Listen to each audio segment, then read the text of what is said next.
Bien, queridos hermanos, que el Señor les bendiga a cada uno de ustedes y esperando que... Si alguien se queda dormido es porque puede ser que esté congelado. Así que ahí ustedes me ayudan, por favor, y lo ungen con el codo santo se llama ese, ¿ya?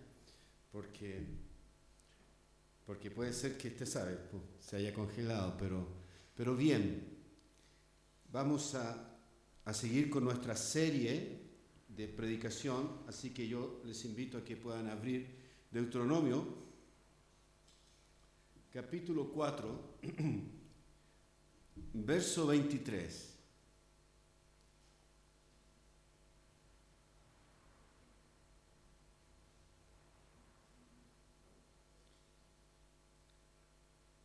Dice, guardaos, no os olvidéis del pacto de Jehová vuestro Dios, que Él estableció con vosotros, y no os hagáis escultura o imagen de ninguna cosa que Jehová tu Dios te ha prohibido. Entonces, guardaos, no os olvidéis del pacto de Jehová vuestro Dios. Y vaya por favor a Éxodo, capítulo 2, verso 24. Y dice, y oyó Dios el gemido de ellos y se acordó de su pacto con Abraham, Isaac y Jacob. Así que cierre sus ojos, por favor, vamos a orar. Padre, te damos gracias, Señor, por reunirnos de todas partes frente a tu palabra. Y en esta tarde, Señor, nos humillamos sabiendo que todos los que estamos aquí la necesitamos, la precisamos. Dios, por eso oramos para que tú pongas en nosotros el querer como también el hacer. Padre, en el nombre de Jesús. Amén y amén. Antes de continuar y hablar sobre los hechos que están apareciendo en el libro de Deuteronomio, ¿cierto? Cada hecho que Moisés está recordándonos y recordando a la nueva generación de israelitas, ¿ya? Esta nueva generación que son los mayores de 20 años, que están pronto para entrar a la tierra prometida. Hay algo que tenemos que empezar a ver y solidificar en nuestros corazones también, igual que ellos, que es el concepto de pacto. Y es porque el Señor se mueve a través de ellos, el Señor obra a través de ellos. Ninguno de nosotros, la verdad que ninguna persona en la creación está en la ilegalidad, podríamos decir así, sino que la relación que tiene Dios con sus criaturas y luego con su pueblo siempre ha sido en base a lo legal, algo legal, o lo que la Biblia lo menciona como pacto. ¿Y por qué es importante? Porque vemos cómo en Éxodo el Señor se acordó de su pacto, ¿cierto? Y pudo rescatar a Israel, que eran los herederos de este pacto. Tenemos a Abraham, Isaac y Jacob, ¿no es cierto? Entonces se acordó de su pacto, como diciendo que se había olvidado. Sabemos que no es así, sabemos que es el lenguaje humano para nosotros, ¿ya? Y Dios rescata a su pueblo y se produce este tremendo evento sin parangón, que es el éxodo de toda una nación.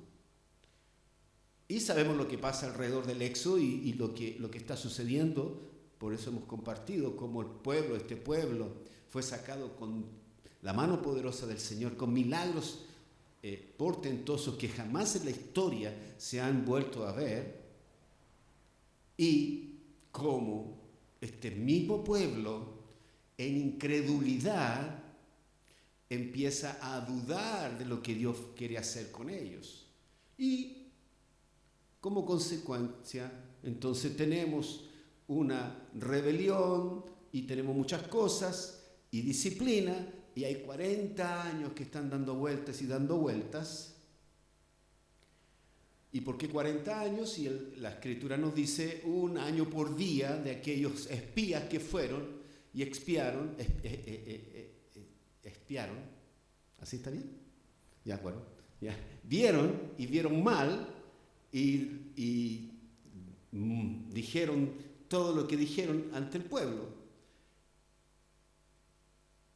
Pero por el pacto que Dios hizo, estos israelitas siguieron con una nueva generación y están pronto a entrar a Canaán. Entonces, es importante que nosotros entendamos el punto principal de todo esto, porque si no podemos caer en narrativas aisladas y solamente admirar esas narrativas aisladas y gozarnos de esas narrativas aisladas, pero no enhebrar todos los puntos desde el punto de vista de Dios y entender por qué Dios es así, por qué Dios no los destruyó, por qué Dios no los abandonó, por qué Dios hizo eso, por qué. Y cuando entendemos que Dios hizo un pacto, y ese pacto es lo que Él está cumpliendo. Y aquí viene lo glorioso para nosotros también. Este pacto tiene relación con la cruz del Calvario. Amén. Entonces, debemos echar un ojo a eso.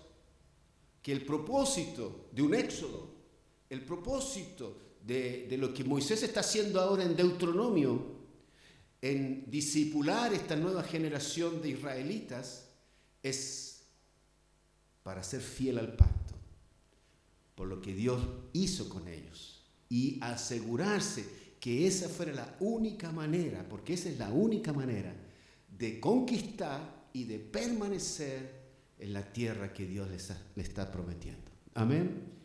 Entonces, por eso es importante que nosotros veamos esto. Y en estos 2 versículos, uno es que Dios está recordando el pacto y otro es que el pueblo se le exhorta a recordar el pacto. Entonces, la pregunta es, ¿qué es un pacto? ¿Qué es un pacto? ¿No es cierto? Ahora, fíjense que la doctrina del pacto, así se llama, es una doctrina que es sistemática. ¿Qué significa sistemática? Que toma en círculos enseñanzas y luego las une. Por lo tanto, esta doctrina, como es sistemática, empieza en Génesis y vamos a ver todo este hilo conductor por todas las escrituras, dándole sentido a la escritura, muchas veces para nosotros, y concluyendo al final de ellas en Apocalipsis. Y podemos, a través de esta doctrina maravillosa y gloriosa, entender la historia de la salvación, lo que Dios está haciendo en esta tierra con personas que uno dice, pero ¿cómo? A través de ellas. Amén. Entonces, queridos hermanos, ¿qué es un pacto? Y aquí es donde nosotros tenemos que dar una respuesta bien general y decir, bueno, un pacto es un acuerdo entre 2 partes, ¿cierto? Un compromiso que implica, obviamente, ciertos deberes y ciertos privilegios el uno con el otro. Eso es como es la respuesta más general que nosotros podemos dar. De hecho, nosotros decimos que un pacto es como un acuerdo, es como un contrato ¿cierto? Y aquí es donde tenemos que hacer la gran diferencia entre un pacto humano o un pacto moderno, como usted y yo lo entendemos, con el pacto bíblico que Dios ha hecho con nosotros. Bueno,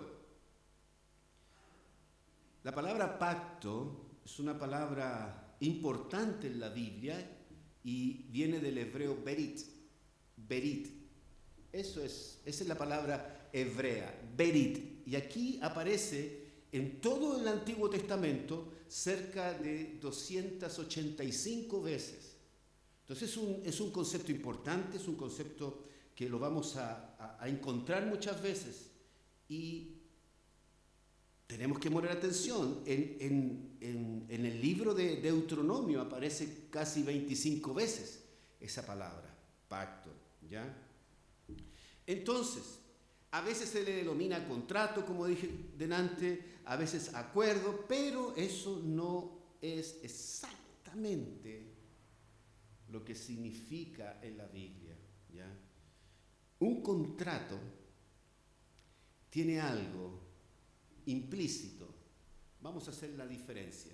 Vamos a hablar de un contrato o un acuerdo.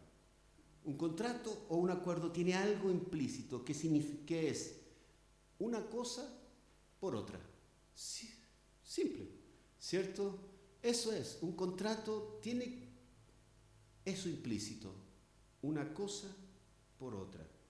¿Qué quiere decir? Por valor recibido, convengo a pagar. Eso es. Tú me das algo, yo te doy algo, algo equivalente. Un valor, yo te doy algo. Ahora bien, la otra parte de este contrato está implícito, a veces está explícito. ¿Qué? Que si alguna de las partes no cumple, la otra queda libre, ¿no es cierto? Y de toda obligación. Y déjeme aquí contar una historia que la observé y la viví. Me recuerdo a un amigo que estaba lavando el auto que él tenía. Estaba lavándolo muy azarosamente, limpiando por todos lados. Y yo lo veo y me detengo y voy donde él. Y empiezo a hablar con él. Y él me cuenta que tiene que devolver el vehículo. ¿Por qué tienes que devolver tu vehículo?, le dije yo. ¿No se lo habías comprado a otro amigo que yo también lo conozco? Sí, me dijo, pero hicimos un contrato de palabra. ¿Ya? ¿Qué?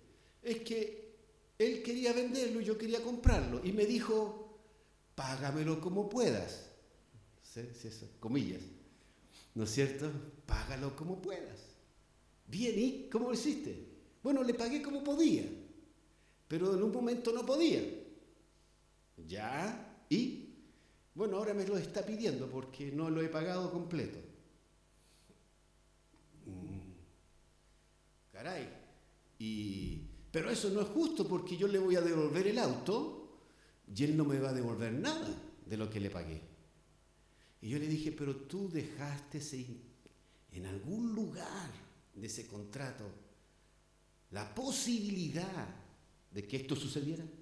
No, pues si somos hermanos. ¿No es cierto? Bueno, yo sé que no sé si a usted le ha pasado alguna vez, ¿no es cierto? Muchas veces pasa eso, ¿ya? Yo, para evitar ese problemita de somos hermanos, ¿sabe lo que hago?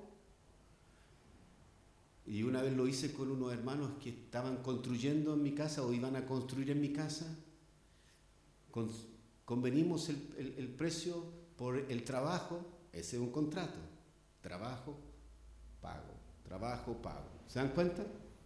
Porque un contrato tiene implícitamente una cosa por otra. ¿Ya?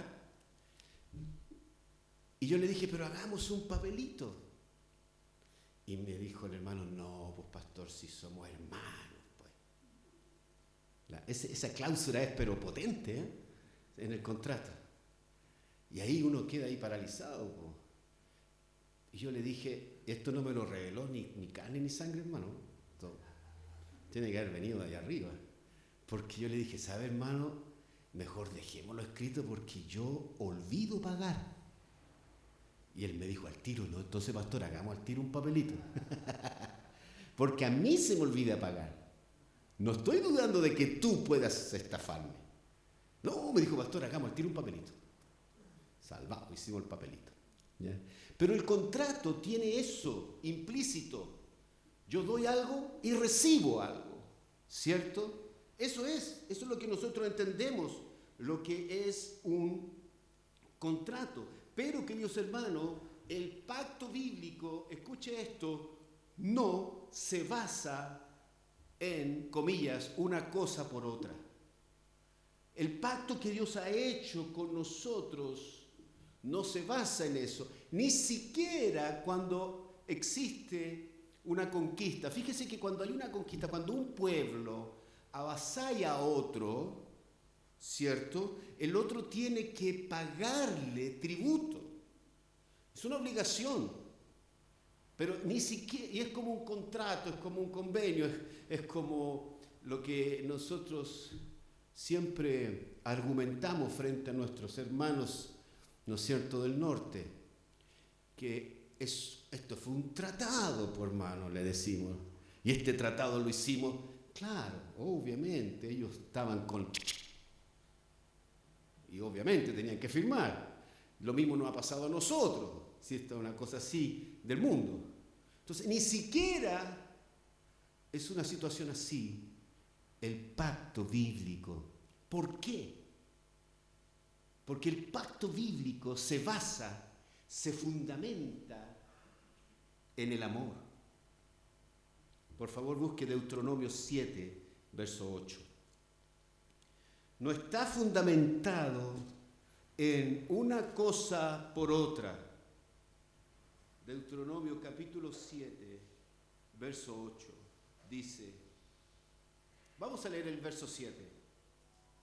No por ser vosotros más que todos los pueblos os ha querido Jehová y os ha escogido, pues vosotros erais el más insignificante de todos los pueblos. Verso 7. Si no, y ese si no es maravilloso, por cuanto Jehová os amó y quiso guardar el juramento que juró a vuestros padres, os ha sacado Jehová con mano poderosa y os ha rescatado de servidumbre de la mano de Faraón, rey de Egipto. Ahora, este versículo está en Deuteronomio, no está en Éxodo. Por lo tanto, posiblemente, vamos a dejar eso entre paréntesis, ya pasaron todas las incredulidades del pueblo de Israel. Ya pasaron todas las tentaciones que el pueblo de Israel, el mismo Moisés dice que más de 10 veces el pueblo de Israel tentó al Señor. Y tentar significa dudar, ¿cierto? Agresivamente de Dios. Pero Dios nos está diciendo a su pueblo que su pacto no se basa en yo doy y ustedes me dan. Así como un contrato. Esa es la sutil diferencia entre un contrato que usted está haciendo y el pacto de Dios. Aún el pacto matrimonial que nosotros hacemos, aún ese pacto muchas veces tiene un yo doy para recibir. Aún hay un concepto así. Es lo más que se acerca al pacto que Dios ha hecho con nosotros. ¿Ya? Cuando lo hacemos correctamente, desinteresadamente. Así como Cristo amó a la iglesia. Amén. Entonces ahí está la diferencia. El pacto que Dios ha hecho con nosotros está basado en el amor de Dios. Y por favor, cuando decimos el amor de Dios, no es porque Dios ha visto algo en nosotros para que lo conmoviéramos. No es que Dios vio algo en los israelitas que lo conmovió. Dijo, no, es tremendo, estoy emocionado. Los israelitas pudieron hacer un sacrificio para mí y no los cananitas, los amo. No. Dios no es así. Dios no es así. Su amor no es sentimental. Los latinos nos gustaría que fuera así, ¿cierto? Los latinos somos de piel, somos de sentimiento. Si aún en la iglesia alguien no me saluda, ya no me quiere más, me odia. La iglesia, ¿cierto? Qué tremendo. Entonces no, Dios, gloria a Dios, no actúa así, queridos hermanos. Por consiguiente, escuche, aunque el pueblo no cumpla su parte del compromiso, como sin duda así pasó en todo el periodo del desierto. Todo el tiempo que en el desierto anduvieron los israelitas, siempre quebraron el pacto, que poquito antes nomás en el monte Horeb habían hecho con Dios mismo. Y en el monte Horeb fue una manifestación sobrenatural, dice la Biblia. El monte se estremeció, había nube, fuego, y todo el pueblo estaba alrededor del monte. Y dice Hebreos que todos escucharon la voz, y eso también de Dios, y todos quedaron así, y todos dijeron, sí, seguiremos a Jehová. Terminó, todos empezaron a dudar al tiro de Dios. Dios nos trajo aquí, va a morir. Mejor es la cebolla y los ajos de Egipto. Casi 10 veces. Aún así, Dios no invalida su pacto, porque no está basado en usted, ni en ellos, sino en su amor. Amén. Esa es la diferencia. Esa es la gran diferencia, queridos hermanos. Dios, escuche, no rompe su pacto. Deuteronomio 4:31.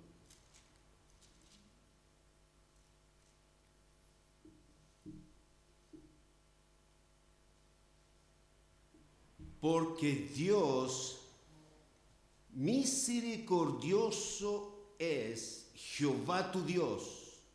No te dejará, ni te destruirá, ni se olvidará del pacto que les juró a tus padres. Amén. Aleluya.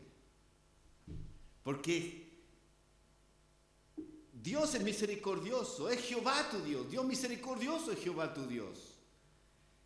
No te dejará, ni te destruirá, ni se olvidará del pacto que le juró a tus padres. Gloria a Dios por eso, queridos hermanos.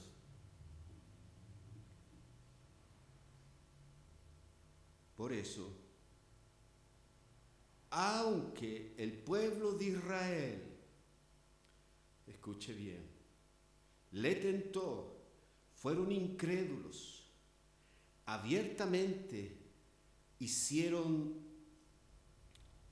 una imagen de Jehová, abiertamente fueron rebeldes contra el siervo del Señor Moisés, abiertamente se rebelaron contra él, Dios no se olvidó de su pacto con ellos. Dios sí los castigó, Dios sí los disciplinó, Dios sí lo hará y Dios sí lo volverá a hacer, y aunque pasen generaciones va a castigar a su pueblo, pero jamás se va a olvidar de su pacto con su pueblo. Amén. Otra generación de israelitas, pero israelitas, al final van a llegar a la tierra que Dios les prometió. Amén. Pero al resto de los incrédulos los dejó todos en el desierto, los disciplinó. Y sabemos que eso no significa muerte eterna, porque sabemos por la intercesión de Moisés que Dios los perdonó, ¿cierto? Ni siquiera Moisés pudo entrar a la tierra prometida. ¿Por qué? Porque Dios se enojó con él. ¿Por qué se enojó con él? A causa de los israelitas. Hay algunos teólogos que dicen que Moisés empezó a confiar más en su capacidad que en lo que Dios podía hacer. Y ahí viene el golpe en la roca, que voy a predicar más adelante sobre eso, y para salir agua, sabiendo que Dios le había dicho solamente di la palabra, pero él, y también Aarón. Pero bueno, no sabemos eso. Entonces, hay una diferencia. El pacto no está basado, el pacto de Dios no está basado en tú me das y yo te doy, sino que está basado en el amor de Dios, un amor inmutable, un amor santo, y es el pacto de Dios. Escuche, usted va a escuchar muchas veces, esta vez, mi pacto, me acordé de mi pacto, el pacto de Dios. Amén. Es un pacto que Dios ha hecho. Algunas implicancias que tenía este pacto. Y yo estoy dando información bien general del pacto porque hay mucho más que hablar. Sería un set de predicaciones de un año de hablar del pacto, ¿no es cierto? Pacto de gracia, el pacto de ley, los mandatos espiritual, cultural, social, los diferentes tipos de pacto que hizo con Adán, que hizo con Noé, que con Abraham, ¿no es cierto?, ratificado después con los patriarcas, con David mismo. Eso es para mucho, para harto, es el fundamento de la fe reformada, es el fundamento, uno de los fundamentos de la fe reformada. Pero lo que me interesa es que hoy plantear es por qué Dios está haciendo lo que está haciendo con este pueblo rebelde. Amén. ¿Por qué Dios está haciéndolo? Y lo está haciendo bajo la gracia de su pacto, bajo la misericordia de su amor, para enseñarnos algo. El Éxodo está puesto para enseñarnos algo en la perspectiva bíblica y entender lo que hizo Cristo en la cruz. Así como la semana pasada nos dimos cuenta que era necesario, como el Señor lo interpretó, que Él fuera levantado como la serpiente que levantó Moisés, ¿cierto?, en el desierto, una serpiente de bronce, sabiendo que la serpiente significa ¿qué? Significa la maldad misma, siempre ha significado la maldad misma. ¿Cómo podemos, Señor, cómo tú puedes decir que tú eres la serpiente? No podemos decir eso, pero lo que sí podemos decir, que esta serpiente ahí en la cruz, y no mordiendo a los israelitas, porque mordiendo a los israelitas era la maldad, y en la cruz era la maldad juzgada. Hay una diferencia, ¿cierto? Y Cristo, el Santo de los Santos, fue a la cruz, tomó nuestros pecados vicariamente, lo que significa que Él no era el pecado, pero Él lo tomó representativamente y se hizo maldad misma, pero juzgada. ¿Me explico? ¿Amén? Eso es algo gráfico, algo tremendo. No podemos entonces decir que el pecado está sin paga. No podemos decir que la maldad está libre, porque hay una cruz, amén, siendo juzgada por eso. Y bronce siempre ha significado en la Biblia la justicia de Dios. Entonces ahí había justicia, amén. Lo mismo el Éxodo, y con todo el pacto unilateral que Dios ha hecho con el pueblo de Israel, está simbolizando algo. Y todas las veces que el pueblo de Israel, todas las veces, la quebrantó para mostrarnos las bellas palabras de la verdad misma, cuando el Señor dice en Mateo 28 y toma la copa y dice: esta copa es mi sangre del nuevo pacto.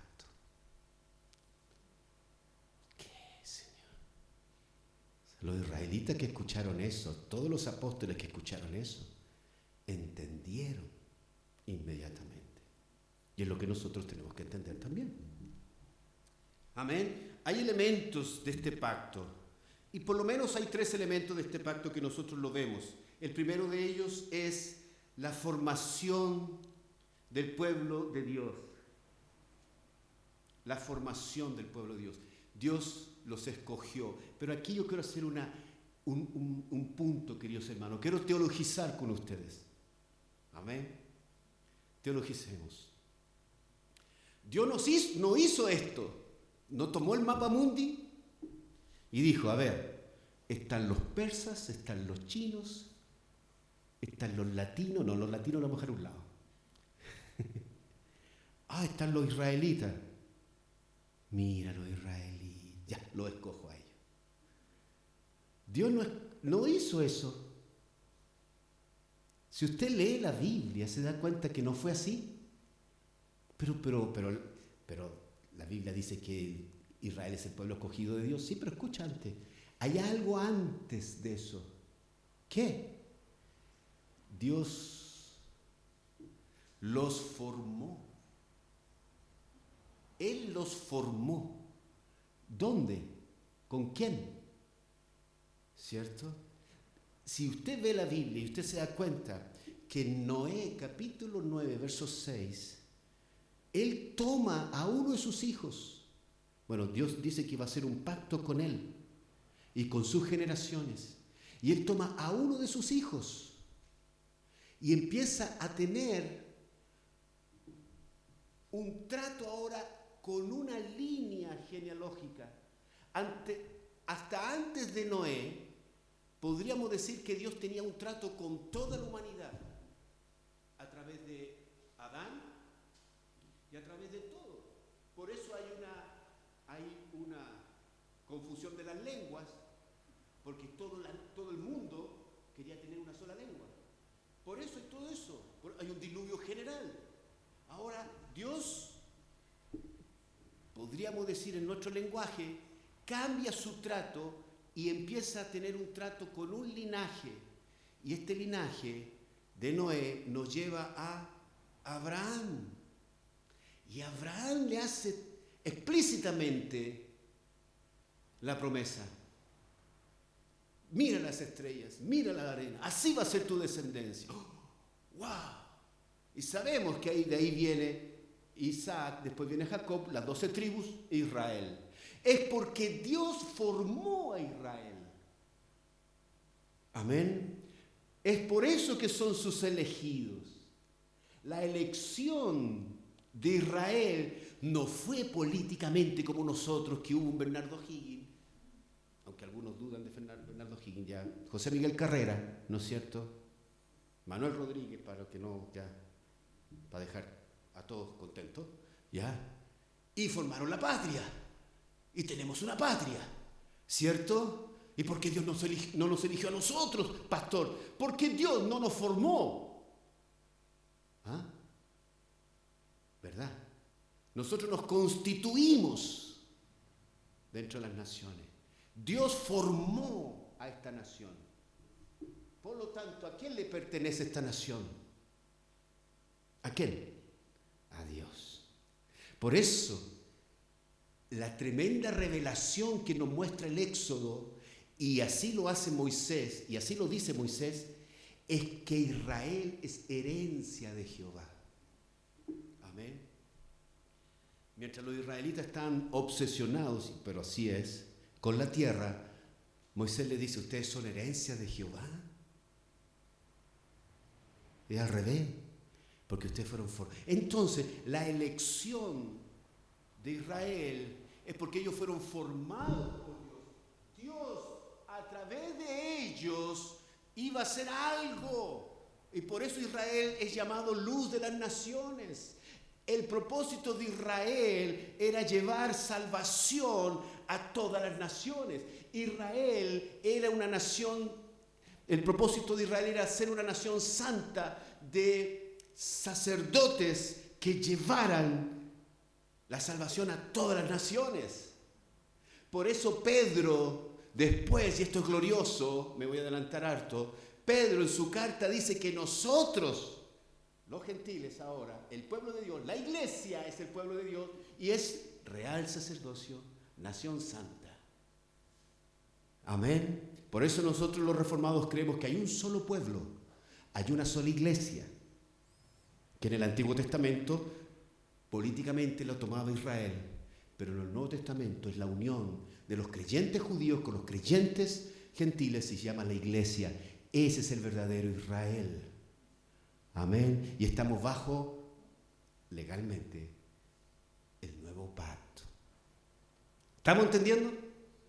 Ahora, ¿quién nos formó a nosotros como pueblo? ¿Dónde está nuestro Bernardo Higgins? ¿Dónde? No hay nadie. Nosotros fuimos formados por Dios, por lo tanto, elegidos por Él. Amén. Entonces eso, para que usted se dé cuenta, la característica del pacto. La característica del pacto es que Dios formó a este pueblo. Por lo tanto, está basado en el amor de Él. Por lo tanto, 1000 veces fueron incrédulos, 1000 veces Dios los disciplinó, 1000 veces Dios los desechó a esa generación, pero 1000 veces Dios seguirá fiel a su pacto. Amén. Gloria a Dios. Ni siquiera Moisés pudo entrar a la tierra prometida. Fue Josué, otro israelita. Pero el pacto de Dios fue inquebrantado.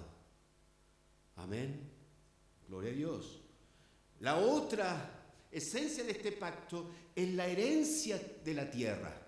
Por supuesto, eso era algo físico. Dios les prometió esa tierra. Por eso decimos, yo no estoy haciendo aquí una apología al Israel político. El Israel político, hermanos, cuestionable mucha de su estrategia. Nosotros podemos defender al Israel espiritual, que somos todos nosotros. ¿Ya? Dios tiene un trato. ¿Ya? El Israel político, déjeme decir una cosa, no debería ser imperialista. Imperialista significa conquistar reinos, como nuestros amigos los del norte, ¿no es cierto? No va a ser. ¿Por qué? Porque Dios le dio esa porción de la tierra y no más. Ahora, ¿eso se cumplió? Sí se cumplió. ¿Cuándo? Con David. Nunca antes Israel ha tenido tanto más territorio como con la época de David. Por eso están peleando los israelitas hoy día, porque hay terrenos que según ellos son de ellos, bueno, bíblicamente. Y luego tenemos el establecimiento del trono siempre eterno de David, y eso es glorioso. Estos 3 elementos esperanzadores están en Deuteronomio 9, verso 26.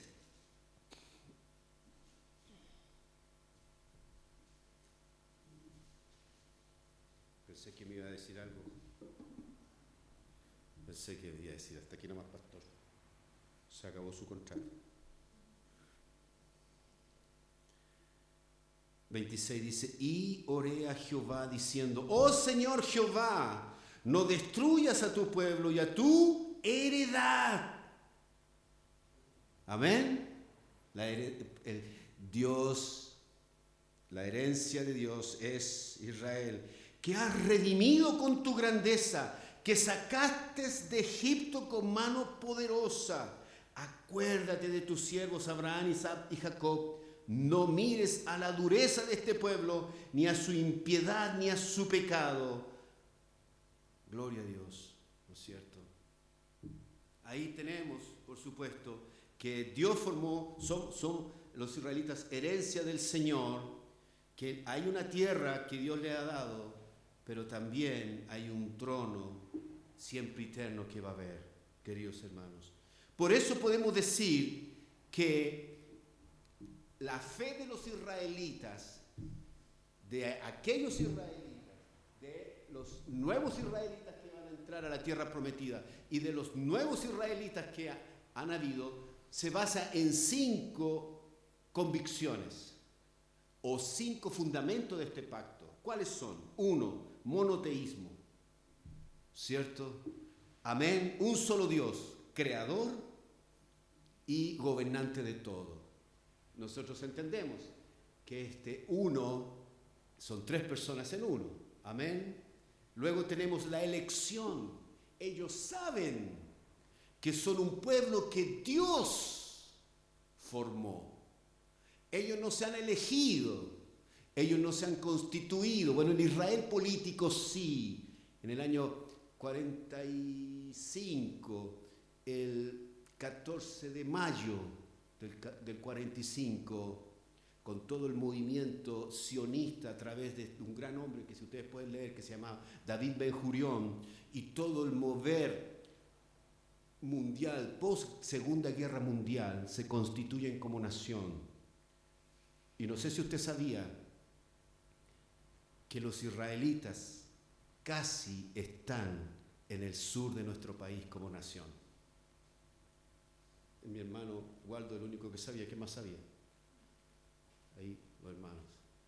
Porque las Naciones Unidas estaban proponiéndole dar la Patagonia a Israel como nación. Y ahí están todos votando. ¿Ya? Y no sé si ustedes tampoco sabían, pero un pueblito pequeñito como Paraguay decidió el voto para donde ellos están ahora. Tremendo cómo se mueve todas las naciones, ¿cierto? Paraguay, y que Paraguay cumple independencia, pero 200 y tantos años de independencia, el día siguiente, el 15 de mayo.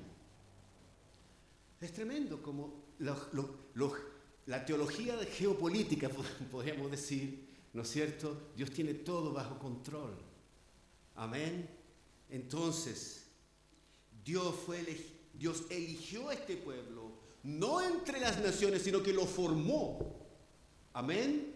Lo formó y por lo tanto le pertenece a Él. Es su herencia. Es por eso que 10.000 veces van a pecar y 10.000 veces Dios los iba a reprender, disciplinar y destruir, y vemos la disciplina del Señor, pero su pacto va a ser inquebrantable. Con ellos estamos hablando del Éxodo, ¿ya? Y de Deuteronomio. Tenemos también la fidelidad a la ley, queridos hermanos.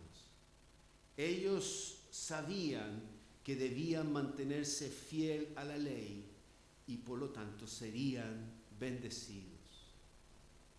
Ahora, y aquí hay un punto, es que el pacto siempre ha sido representativo. El pacto que Dios hizo, el pacto de obras, después vamos a hablar de eso algún día, el pacto de obras que hizo Dios con Noé, siempre ha sido representativo. ¿Qué significa? Con Adán, el pacto de obras con Adán. Adán era el representante de toda la humanidad. Él pecó, todos pecamos. Aunque usted no pecó a la manera de Adán, pero él era nuestro representante, ¿cierto? En el nuevo pacto, Cristo es el representante de todos nosotros. Él obedeció, por tanto, todos obedecimos, ¿cierto? Él fue a la cruz, por tanto, todos fuimos a la cruz. Él resucitó, por tanto, todos vamos a resucitar. Amén. Eso es, glorioso eso. Siempre el pacto ha sido representativo. En el caso del pacto que Dios hizo con el pueblo de Israel en el monte de Sinaí, es que por lo menos el líder, el rey, debía ser el que cumplía la ley. Sabiendo que el que cumplía la ley era el rey o el encargado o los príncipes, porque después hubo esta división, toda la nación iba a cumplir con la ley. Pero la Biblia nos muestra, completamente una palabra. Y este rey reinó de tal año a tal año e hizo lo malo a los ojos de Jehová. E hizo lo malo. Si usted ve la historia de los reyes, tanto los reyes de Israel, del reino del norte, como los reyes del sur de Judá, los reyes de Judá eran un poquito más piadosos pero al final exactamente lo mismo. Amén. Tremendo. Luego tenemos otro fundamento de su fe, es el templo y la tierra. La tierra y el templo son importantes para los israelitas, ¿ya? Y luego, por último, la esperanza mesiánica. Eso es parte de su fundamento. La elección, monoteísmo, la elección, la fidelidad a la ley, la tierra y el templo y la esperanza mesiánica. Todo israelita está esperando el Mesías. Tienen los ojos todavía, ¿no es cierto?, con una venda. Amén. Entonces, déjenme ir concluyendo. Esto no significa que Israel no tuviera obligación. Todo lo contrario, queridos hermanos. La ley que le dio Dios a Moisés para cumplir era exactamente eso, obligaciones que resultaban de la relación establecida con Dios. Amén. Eso es lo que ellos tenían que hacer, obedecer a la ley. Por eso usted va a ver en Deuteronomio, la vida y la muerte está en tu palabra. Y nosotros los creyentes nuevos testamentarios seguimos creyendo eso. Eso está bien, pero en Cristo ya hemos sido bendecidos. En Cristo ya tenemos vida, ¿no es cierto? Los israelitas tenían que hacer eso, obras. ¿Por qué? Porque era su obligación, era la parte de la historia que Dios estaba dándole en ese momento a ellos. Pero obviamente aquí debemos distinguir entre contrato y pacto otra vez. Los israelitas, escúcheme, nunca cumplieron la ley. Nunca la cumplieron como nación. De pronto habían vestigios, momentos, tiempos, pero Dios no los desechó, porque su pacto no está basado en tú me das y yo te doy. Amén.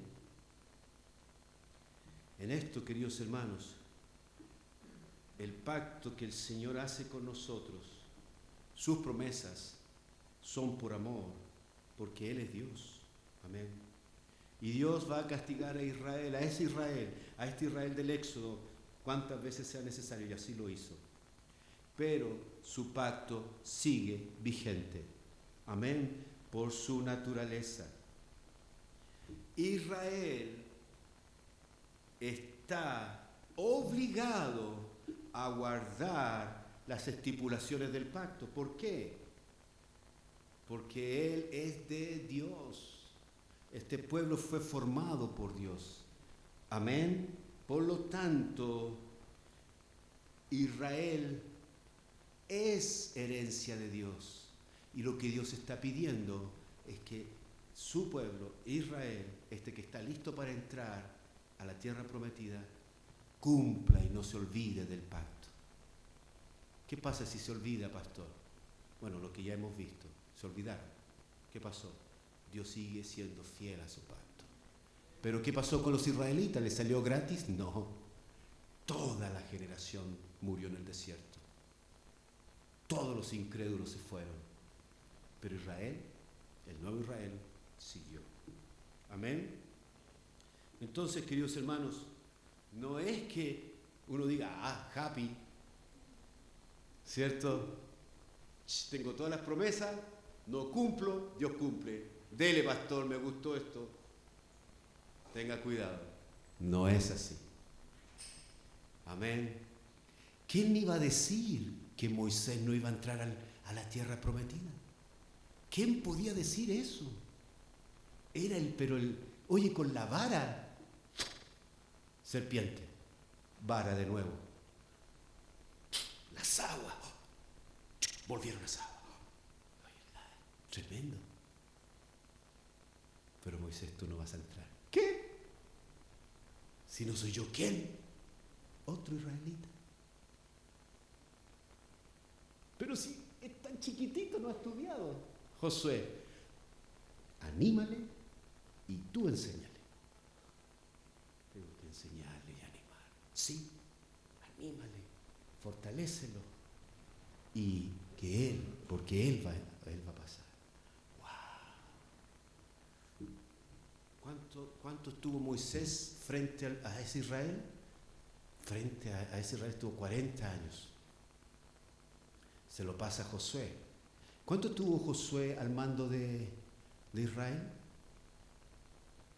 ¿Alguien sabe? También a Josué casi lo echan. Y él tuvo que declarar, ¿saben qué más? Yo y mi casa nomás vamos a servir al Señor. El resto, hagan lo que ustedes quieran. Pero yo y mi casa voy a servir a Jehová. Porque el resto ya se estaba yendo ya. Porque siempre así fue. Amén. Muy poco tiempo, casi 13 años creo. Nada más estuvo Josué frente a la tierra, frente a los israelitas. Queridos hermanos, este concepto de pacto discurre por toda la Biblia. Con Noé tenemos, ¿no es cierto?, Génesis del 6 al 9. Luego con Abraham, Génesis 12. Luego tenemos en todo el Pentateuco, ¿no es cierto?, sobre todo con Éxodo. Luego lo tenemos con David. Y luego lo vemos en todo el Nuevo Testamento. Entonces, el pacto es que lo que Dios quiere que nosotros sepamos es que Él es fiel y que Él tiene un propósito en la historia y que Él se ha predispuesto y ha elegido y ha determinado en su sapientísima sabiduría Él salvar a los que Él quiere salvar. Amén. Y que esas promesas de salvación estén no en usted, no en sus capacidades, no en su piedad, aunque nos manda a ser piadosos, nos manda a obedecer, nos manda a ser fieles, pero si usted no lo es, Dios va a disciplinarlo hasta que usted lo sea, porque Dios es fiel a su pacto. Amén. Eso es. Y Hebreos capítulo 8, verso 6 en adelante,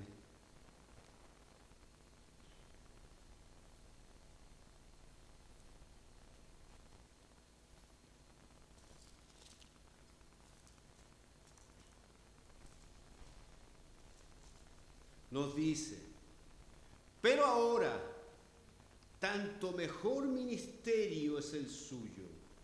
¿Quién es? Jesucristo. Cuanto es mediador de un mejor pacto, establecido sobre mejores promesas. Y yo antes de leer este versículo, quiero que usted busque Mateo 26, 28.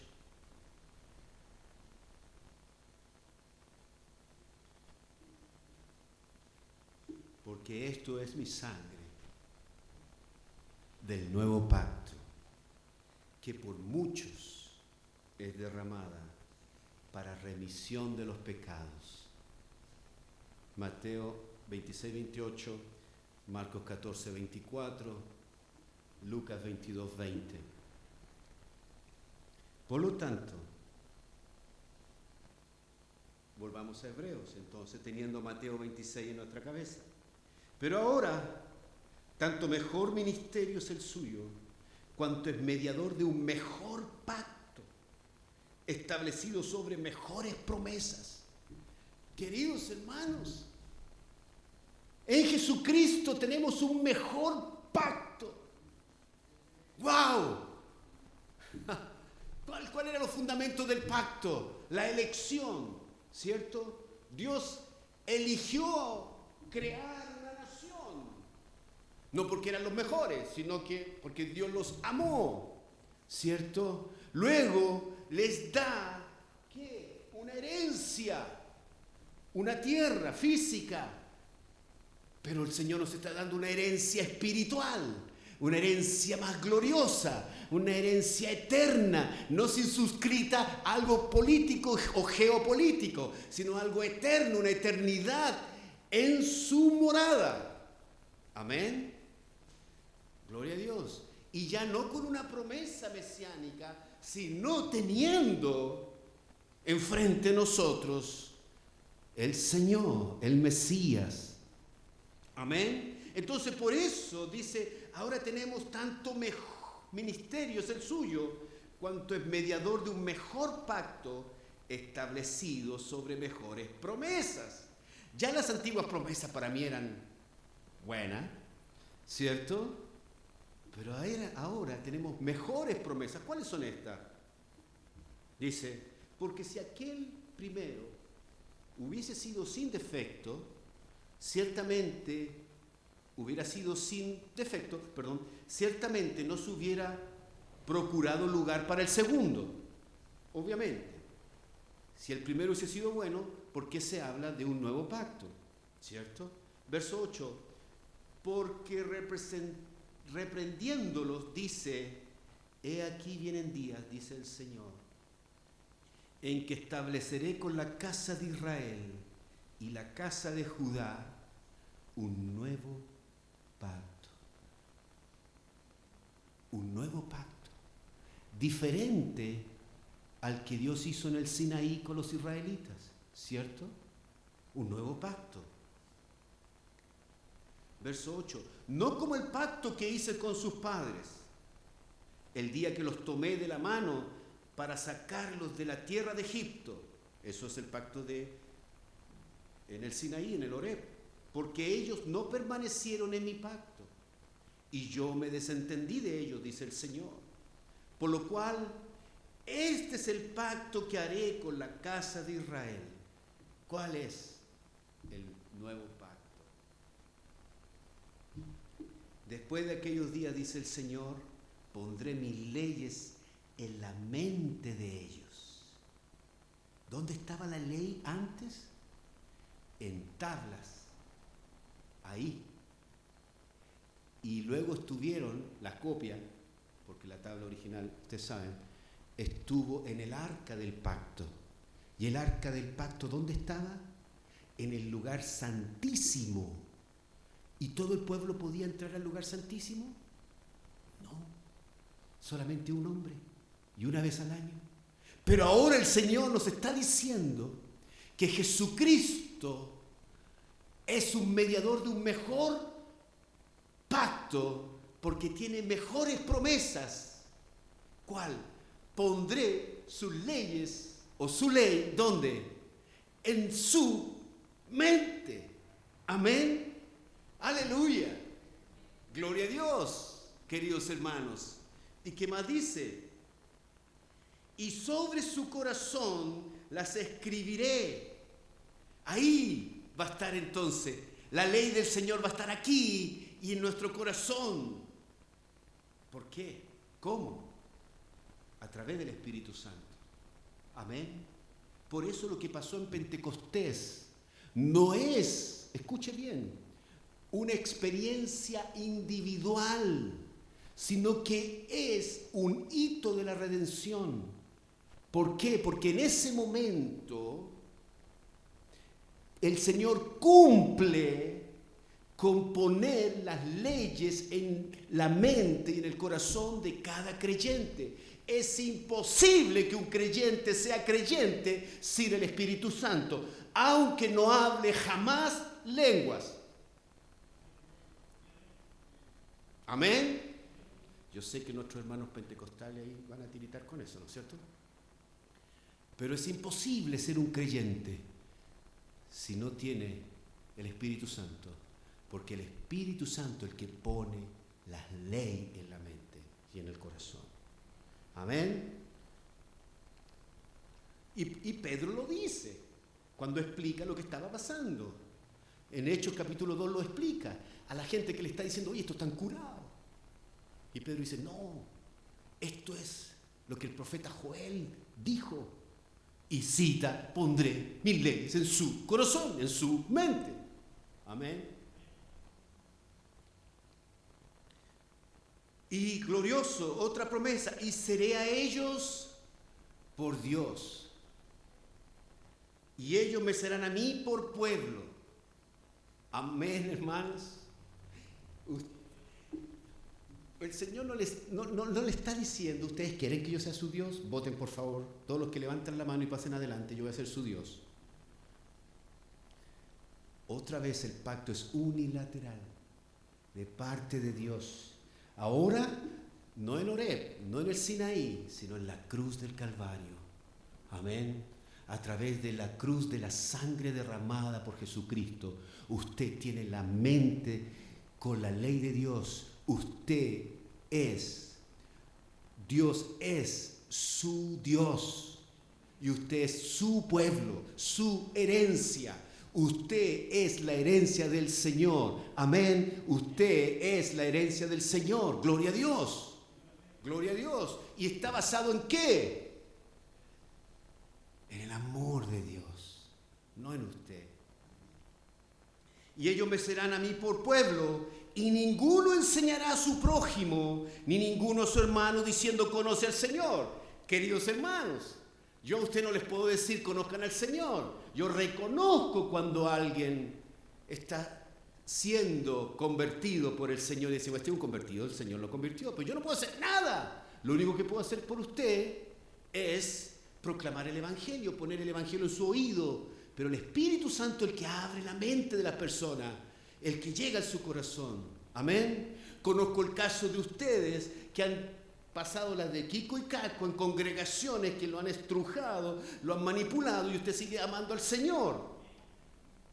Eso no lo hace una obra humana, hermano. Amén. Eso lo hace el Espíritu del Señor, nomás que a usted le dice, conoce al Señor. Tú, el Espíritu Santo, el Señor está, el Señor está, el Señor está. Amén. Usted no necesita que nadie le diga. Hay maestros, sí, pero no para decirle conozca al Señor, sino que para reforzar el conocimiento del Señor. Porque usted y yo tenemos el Espíritu Santo. Y si yo hablo una cabeza de pescado acá, como usted tiene el Señor en su corazón, usted va a decir, fuera. Se acabó el contrato, pastor. ¿Cierto? Amén. Diga amén, si es verdad. ¿No es cierto? Eso es, queridos hermanos. Porque todos me conocerán, desde el menor hasta el mayor de ellos. Porque seré, escuche por favor, propicio a sus injusticias. ¿Qué significa propicio? Propiciación significa que Él va a cubrir nuestros pecados, nuestra injusticia. Y por favor subraye esto. Y nunca más me acordaré de sus pecados y de sus iniquidades. Y nunca más me acordaré de sus pecados y sus iniquidades. Ese es el pacto donde estamos nosotros ahora. El pacto de Cristo. Por su sangre, el nuevo pacto. Escuche, no hay otro pacto. Este es el nuevo pacto. Nosotros somos adoptados a través de Jesucristo por la promesa de Abraham. No hay otro pacto. Alguien puede decir, pero ¿y ahora los israelitas todavía están con la ley porque están bajo ese pacto? No están bajo ese pacto. Hay un nuevo pacto, Cristo en la cruz. Y si no están bajo Cristo en la cruz, no están en ninguno otro. Una vez yo hablé con un pastor, el pastor me decía, yo le decía, él me preguntó, ¿y cómo van a ser salvos los judíos ahora? A través de Jesucristo, no hay otro. No, Dios tiene un plan para ellos paralelo. Apártate de mí. No hay otro pacto. El que no está en Jesucristo no está bajo este pacto. Y si no está bajo este pacto bendito de salvación, no conoce al Señor, no están las leyes en su mente, sus pecados todavía están latentes y aún está muerto en delitos y pecados. Amén. Gloria a Dios. Amén. Entonces, queridos hermanos, los israelitas que están en Deuteronomio, no los verdaderos israelitas que somos nosotros los que creemos en el Señor, los que están en Deuteronomio, aún están bajo esta ley y este precepto y este pacto que Dios les prometió en el monte Horeb, ¿cierto? Las promesas son firmes, pero temporarias. La tierra, era algo físico. Nosotros entendemos que la tierra es celestial, ¿cierto? La promesa de un Mesías, nosotros ya tenemos el Mesías. Entonces, queridos hermanos, esto es para que usted tenga un GPS bíblico y no empiece a confundir lo que usted lee en Deuteronomio para usted. En mí entonces está el poder para la vida y la muerte. ¿Dónde dice eso? Deuteronomio. Es para ellos. Usted está bajo el nuevo pacto. Amén. Pero entienda también por qué Dios es fiel a este Israel tan incrédulo. No por ellos, sino por Él. Y cuando yo leo esto, yo digo, yo, Señor, tengo esperanza. ¿Cierto? Porque a lo mejor yo hubiese sido, bueno, no me habría alcanzado para ser uno de los 12 espías. Yo habría sido no un artesano nomás, el encargado de las comunicaciones, y a lo mejor el encargado de las comunicaciones eran un par de tambores, ¿no es cierto?, en aquel entonces. Y no me habría alcanzado más. Yo habría propagado el chisme. Esa habría sido mi pega. Habría escuchado el chisme, lo habría tirado para todos lados, para todos lados. Y habría estado llorando igual que todo. Sí, yo creo que sí. Y habría estado viendo a Josué y a Caleb hablando y diciendo que estos se creen, estos no tienen ni idea, les falta mundo. ¿Le habrías dicho esas cosas yo? Habría murmurado. Seguramente, y lo más seguro, Dios habría sido fiel conmigo y con mi familia, pero habríamos quedado en el desierto. Y como Lucas era chiquitito, habría él pasado. Él habría pasado. Pero Dios fue fiel a la promesa que nos hizo a nosotros, los incrédulos, pero que se cumplió en la nueva generación. Por lo tanto, queridos hermanos, usted no crea que porque usted es creyente y todo lo que hemos hecho ahora con Cristo y es tremendo, glorioso, usted puede pecar. Bueno, puede pecar, pero no va a quedar sin disciplina. Dios lo va a disciplinar, porque Dios es fiel a usted, a Él. Y Dios ya lo llamó, ya lo salvó, y Él tiene un plan y un propósito para usted. Y cada vez que caemos en pecado, Dios nos disciplina y no nos deja sin disciplina, porque Él es fiel a su pacto. Amén. Pónganse pie.